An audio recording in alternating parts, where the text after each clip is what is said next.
Alright, so today we got quite a lot of new information regarding the upcoming Lost Caverns of Ixalan set, and with Ixalan being one of my favorite planes, I was quite interested to see these new cards.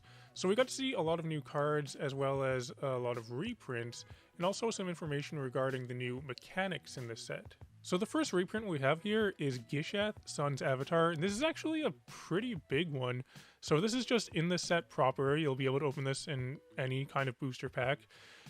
Gishath, the price was getting up there. It was, $40-ish card. So this reprint is going to do a lot to bring down the price. I would expect to see this probably become, I don't know, a sub $10 card maybe. But more Gishaths to go around is probably a good thing. Next up is Growing Rights of Itlimoc. This is another reprint out of the original Ixalan set, and this one is pretty big too. This one also had a decent price tag.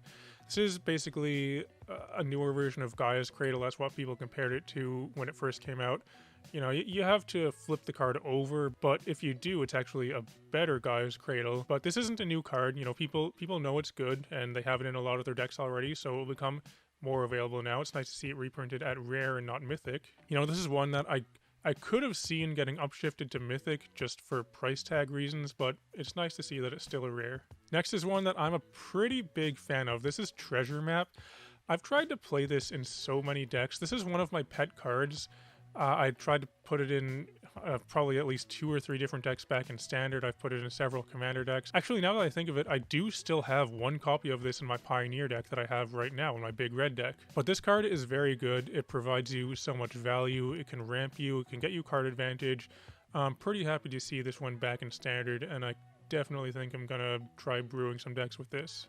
And we have yet another reprint from the original Ixalan set. This is Chart a Course.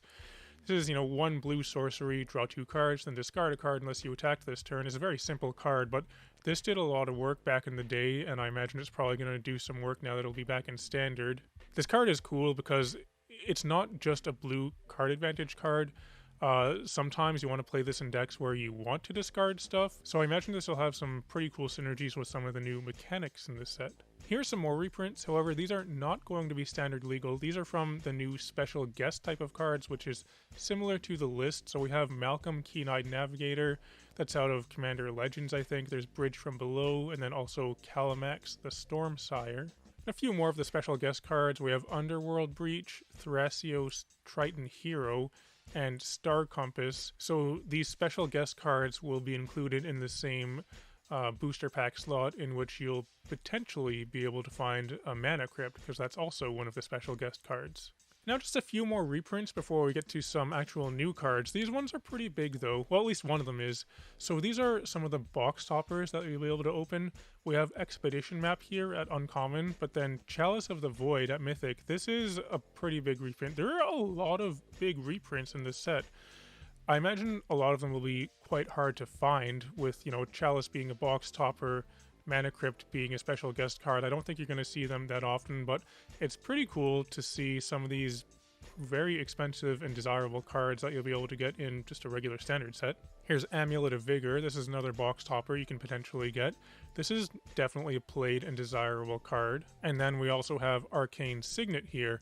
Obviously, it goes in quite a few decks. Alright, so now let's take a look at some of the new cards that are in the set and which will be standard legal. So this is a rare 3-drop. This is Abuelo, Ancestral Echo. Costs 1 blue and a white. It's a legendary spirit. It's a 2/2. It has flying and ward 2. Has an activated ability. You can pay 1 white and a blue. Exile another target creature or artifact you control. Return it to the battlefield under its owner's control at the beginning of the next end step. So for 3 mana, you do get a lot out of this card. I could see this probably going in some kind of standard deck that might not exist yet, but blue-white tempo-y kind of effects that want to flicker things, those decks have existed in the past, and I could see it going in a deck like that in Standard. Not sure about other formats. This could be good in Commander for sure, but this seems like a good rare that I imagine we'll see at least some play. Here's a new uncommon. This is Geological Appraiser. It costs 4 mana, 2 red. It's a 3/2 Human Artificer. It says when it enters the battlefield, if you cast it, discover 3. So Discover is one of the new mechanics from the set, and basically what it is a fixed version of Cascade. So the text for Discover 3 says, exile cards from the top of your library until you exile a non-land card with mana value 3 or less. Cast it without paying its mana cost, or put it into your hand. Put the rest on bottom in a random order. So this is very similar to Cascade, because on a card like this, say for example Bloodbraid Elf, which also costs 4, you would cast that and it would cascade. You would exile cards from the top of your library until you reveal something that costs 3 or less. However, with Cascade, you just get the option to either cast it right then or put it on the bottom of your library. With Discover though, if you don't want to cast it, say for example you hit a removal spell and there's nothing to use it on, you can just put it into your hand instead. And it's kind of funny to say that this is a fixed Cascade, because Cascade is a really powerful ability, so this is just kind of that, but better. Here's another uncommon, Bartolome del Presidio. This is a white and black, so a 2-drop, 2/1 Vampire Knight. It's a very simple card. It says sacrifice another creature or artifact, put a +1/+1 counter on this thing. I feel like this is very powerful because very rarely do you see sack outlets and things like that where you don't have to pay any cost to use the ability. The only cost is you sacrifice something, but the whole reason you play cards like this is because it allows you to sacrifice something. So this, you can just do it as much as you want as long as you have things to sacrifice. So I feel like this is a very powerful Aristocrats type of card, and I'm sure it's going to see play in multiple formats. Here's another uncommon, Deep Cavern Bat. So this one and the previous two as well, these are ones that you'll be able to find in promo packs. They have the special dark border. They're kind of the fancy uncommons of the set, I suppose. This card does seem quite good though. It's 2 mana, 1 in a black. It's a 1/1 flying lifelink. It says when it enters the battlefield, look at target opponent's hand. You may exile a non-land card from it until Deep Cavern Bat leaves the battlefield. So we've seen many cards like this in the past, something like Tidehollow Sculler or Brain Maggot, where, you know, it's a creature that allows you to temporarily rip something out of your opponent's hand. This one is pretty pushed though, because they tend to be very small creatures. This is that, but it has evasion and lifelink. The only thing it's kind of missing is a relevant creature type, but it's a cool creature type. I like bats. Here is Cavernous Maw. This is a new type of land subtype, a cave here. This is an uncommon. It taps for a colorless. Has an activated ability. You can pay 2 and have it become a 3/3 elemental creature till end of turn. It's still a cave. Activate only if the number of other caves you control plus the number of cave cards in your graveyard is 3 or greater. So I'm not sure how relevant caves are going to be. I don't think we've seen enough of them yet. There is a common cycle of them, however, they come into play tapped, so that could hold them back. I'm uncertain about this card. If caves turn out to be a big thing, then it could see play. You know, 2 mana as an activated cost for getting a 3/3 creature is a good rate, but I'm just not sure about this one yet. Speaking of caves, here is that common cycle. So they all do the same thing. There's one for each color. They come into play tapped.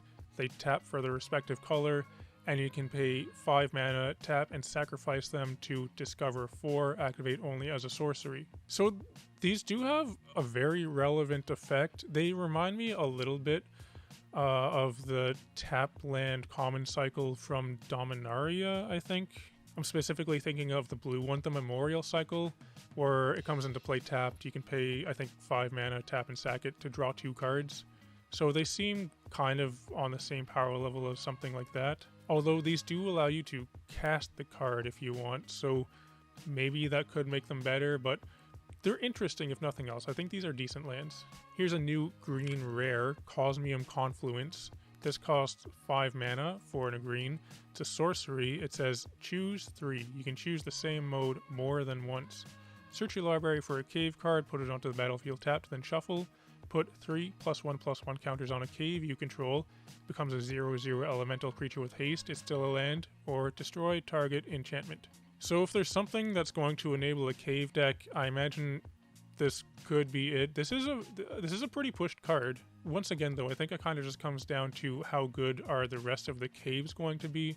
Because if there are some caves that come into play untapped and are playable outside of just having random cave synergies, this could be very good because it does allow you to tutor 3 lands into play, which for 5 mana is a pretty good rate. Usually on cards like this, you'll get 2 lands for 4 mana, so this gives you 3 for 5. But also one thing you can do is maybe tutor out one cave and then put 6+1 counters on it. So, you know, for 5 mana, you've ramped yourself by 1 and also gotten yourself a 6/6, which also seems pretty good. Here is the Ever-Flowing Well. This is a legendary artifact. It's a flip card, so it has 2 sides. It costs 3 mana, 2 and a blue. It says, when the Ever-Flowing Well enters the battlefield, mill 2 cards, then draw 2 cards. It also says Descend 8, so Descend is another one of the new mechanics from the set. It does a few different things, but basically it cares about how many permanents you have in your graveyard. So it says Descend 8 at the beginning of your upkeep. If there are 8 or more permanent cards in your graveyard, transform the Ever-Flowing Well. It transforms into the Myriad Pools. It's a legendary land that can tap for a blue.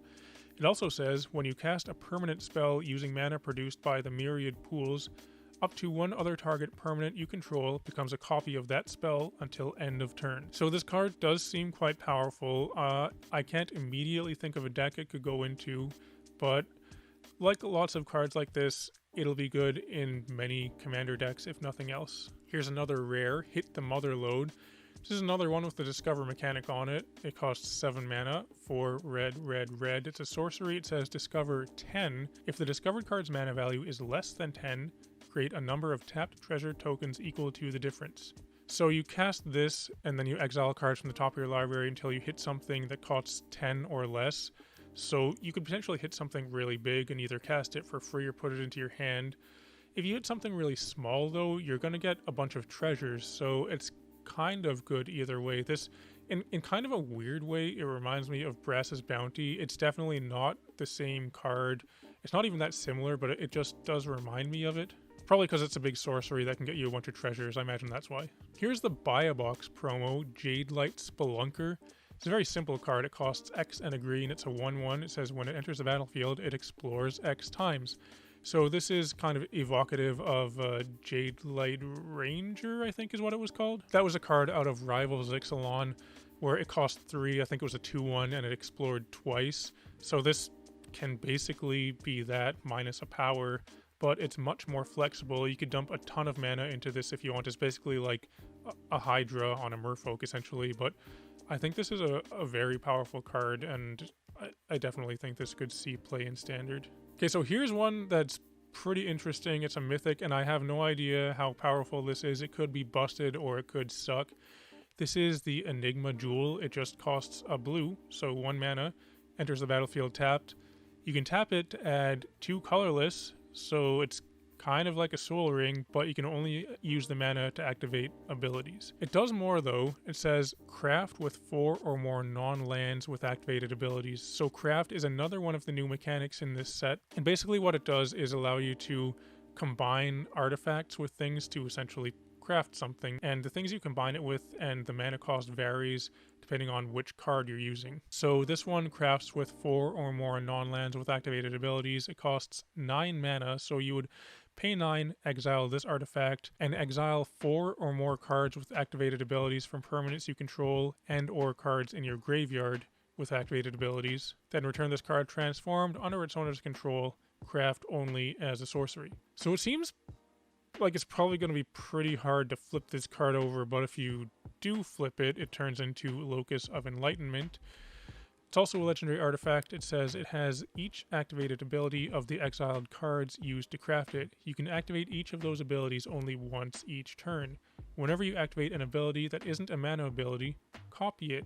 You may choose new targets for the copy. So notably, that second part of the text there, just as whenever you activate an ability that isn't a mana ability, it doesn't have to be when you activate something using this card. It's just when you activate anything. So as I said, I have no idea how good this card is. It could be amazing or it could do nothing.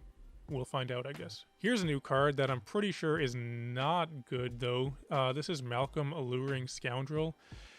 It's cool, but I just don't think this ability is ever really going to do anything. It costs 1 in the blue, so 2 mana for a 2/1 flyer with flash. That's good. That is a good body.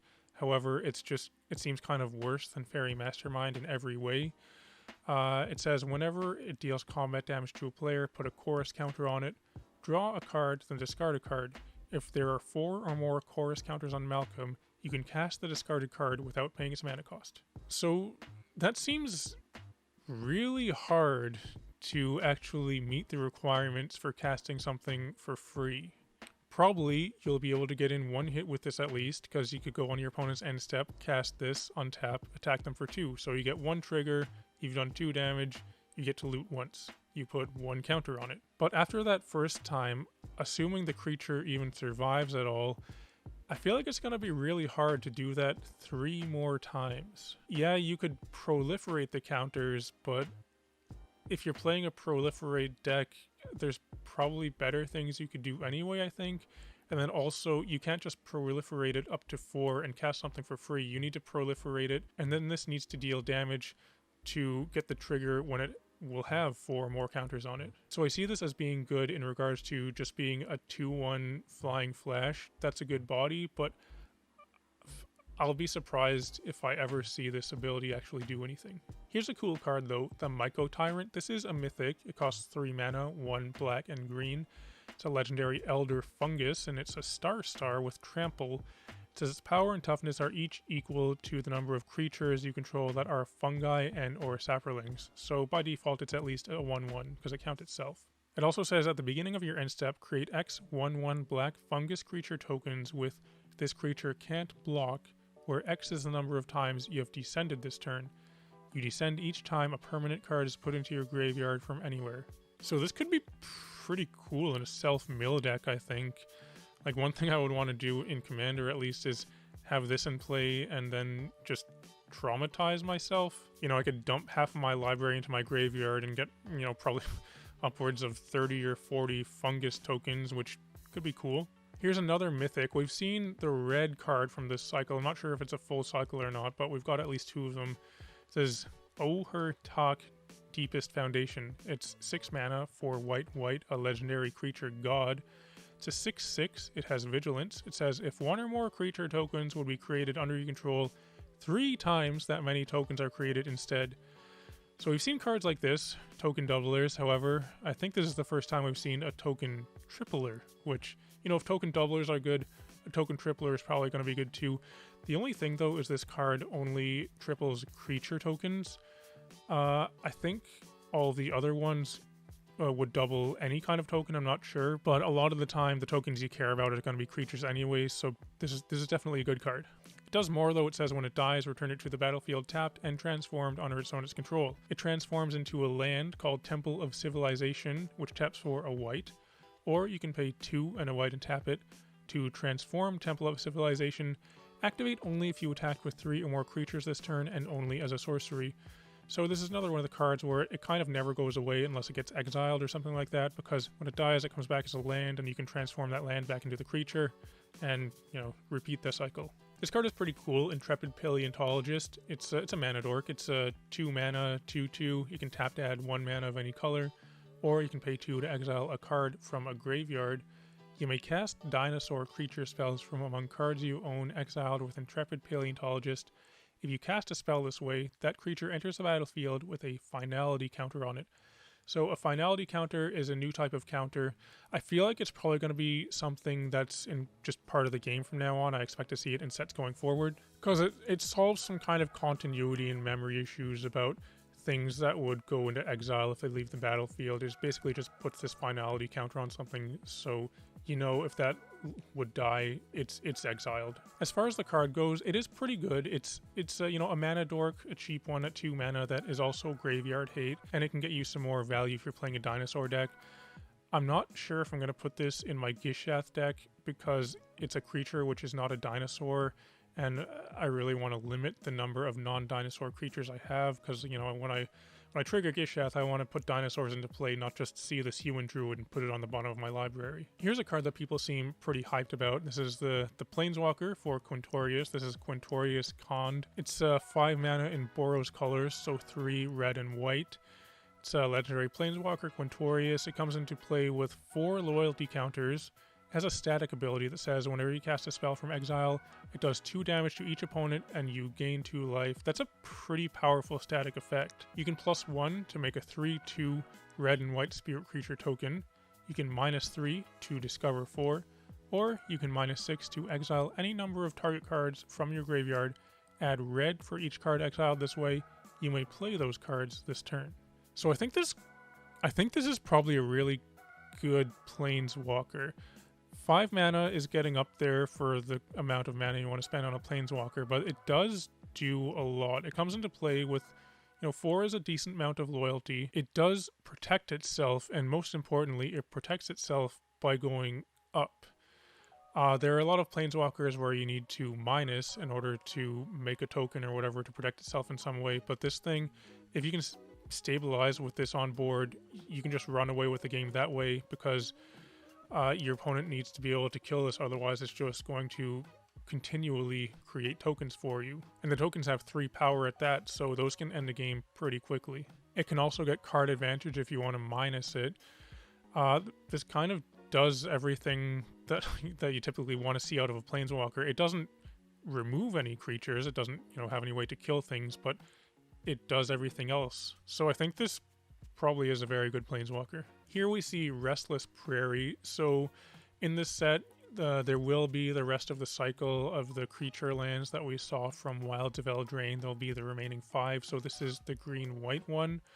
Comes into play tapped, you can add a green or white, or you can pay 2 green and a white, so 4 mana, to have it become a 3/3 green and white llama creature until end of turn. Is still a land. When it attacks other creatures you control, get +1/+1 until end of turn. This seems like a very good creature land. I feel like you could say that about all of them that we've seen so far. This one plus the ones from Wilds of Eldraine, I think they're all very good cards. The thing that holds them back is that they come into play tapped, but that's basically par for the course for being a creature land. I feel like people are going to like this one though, because llamas, if nothing else, but yeah, I think this is a good card. Here we have another mythic, Saheeli, the Sun's Brilliance. It's only 2 mana, just a blue and a red. It's a 2/2 legendary human artificer. You can pay a blue and a red and tap it to make a token that's a copy of another creature or artifact you control, except it's an artifact in addition to its other types. It gains haste. Sacrifice it at the beginning of the next end step. So the fact that this is a 2 mana mythic tells me that it's probably pretty good, and it does look good, but I'm not that excited about it, probably because this isn't the type of deck that I personally would like to play. I think it probably is a very good card, but it's kind of, to me, just Saheeli doing Saheeli things, and I'm sure it's good, but it's probably just one that's not really for me. Here we have Spring-Loaded Sawblade. So on this card we get to see another iteration of the craft mechanic. This is an uncommon artifact, costs 1 and a white, so 2 mana. It has flash. It says when it enters the battlefield, it does 5 damage to target tapped creature an opponent controls. So basically this is your uncommon limited combat trick removal type of thing. We've seen many cards like this in white.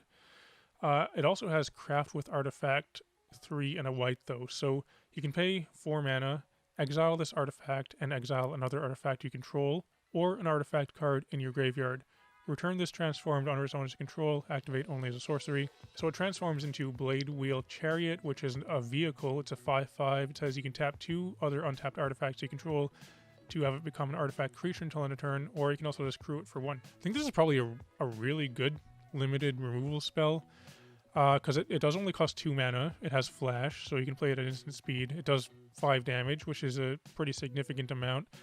It can only do damage to a tapped creature, but that's fine since it has flash. But then, you play this for 2 mana, you kill your thing, and then you can transform this into a 5/5 vehicle with crew 1. So I think this is probably going to be really good for limited. Actually, I could potentially even see this going in an aggressive white deck. It depends on how many artifacts it will be playing, but if it's playing enough artifacts for the craft on this card to be relevant, I could see it making its way into standard. Here's another uncommon, Cenote Scout.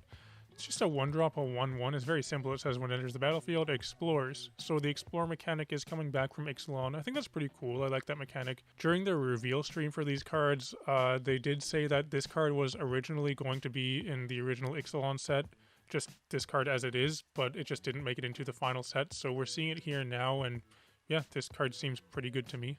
For 1 mana, you either get a 2/2 or you get a 1/1 and you get to draw a land. So either one of those seems pretty good for just 1 mana.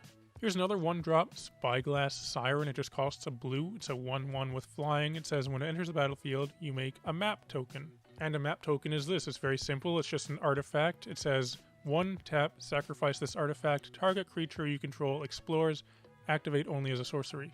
So map tokens actually seem very powerful to me. It's kind of like a clue, but different, because it doesn't always draw you a card. It'll draw you a card if it's a land, but if it's not a land, you put a +1/+1 counter on your creature. But just the fact that this only costs 1 mana to activate, I think is pretty big. So I feel like these map tokens are probably going to be quite relevant. And if that's the case, then having a map token stuck onto a 1/1 flying for 1 means I think this card is probably going to be pretty relevant as well. Here's this thing whose name I don't know how to pronounce, but it's a 5 mana, so 3 blue and black, 6/4. It's a legendary creature, Skeleton Horror. We'll call it the Great Mistake.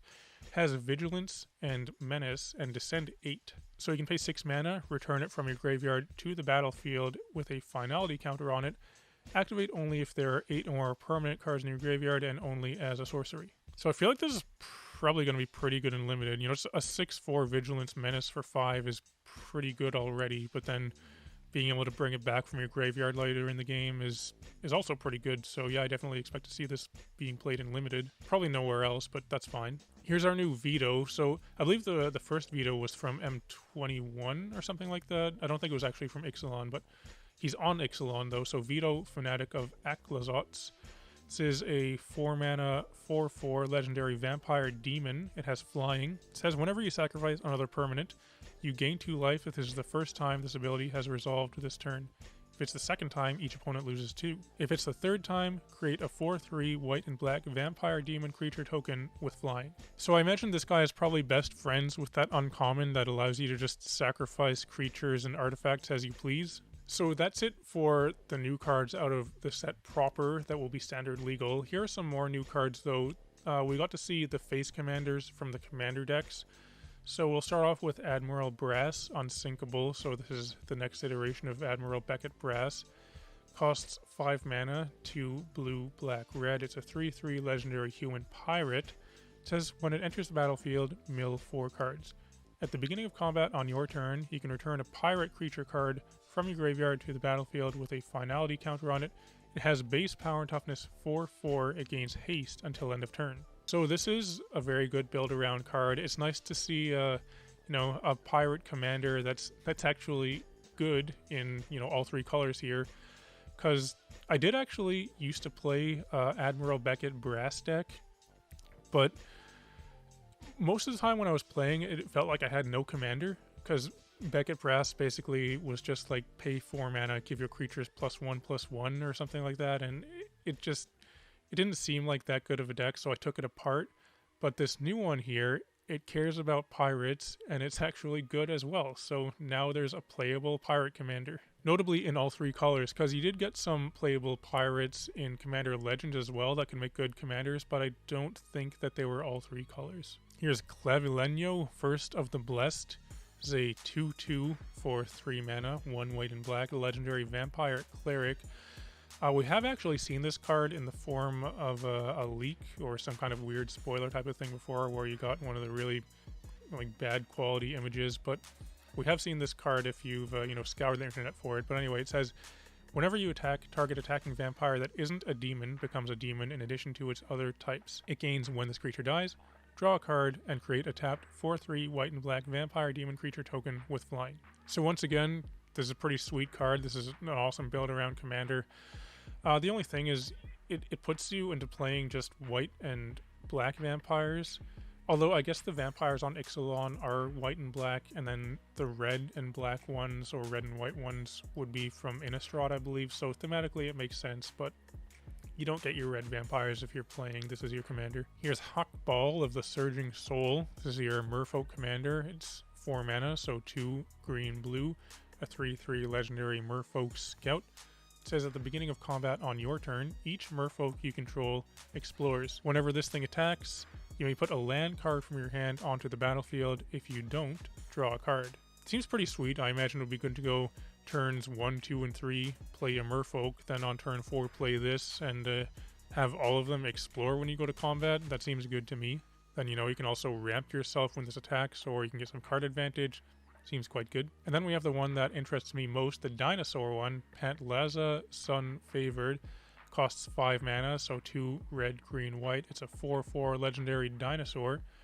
Says when this or another dinosaur enters the battlefield under your control, you can discover X, where X is that creature's toughness, do only once each turn. So once again, a very good commander. Yeah, I think I'm just going to put this straight into my Gishath deck. And then the last cards that we're going to look at today are some of the Jurassic World cards. So those are kind of the Universes Beyond extra sheet or whatever that's included in this set, similar to the Transformers ones from the Brothers War. So here we've got Command Tower. It's not a new card, but you know, people need command towers, and here's a Jurassic World theme ones.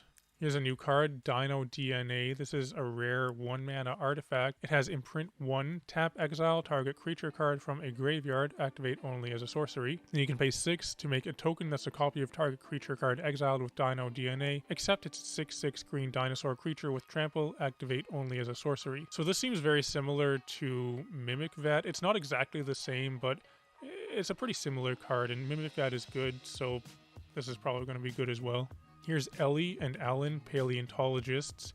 It's 5 mana, so 2 green, white, blue, 2/5 legendary human scientist. It says you can tap it and exile a creature card from your graveyard, discover X, where X is the mana value of the exiled card, activate only as a sorcery.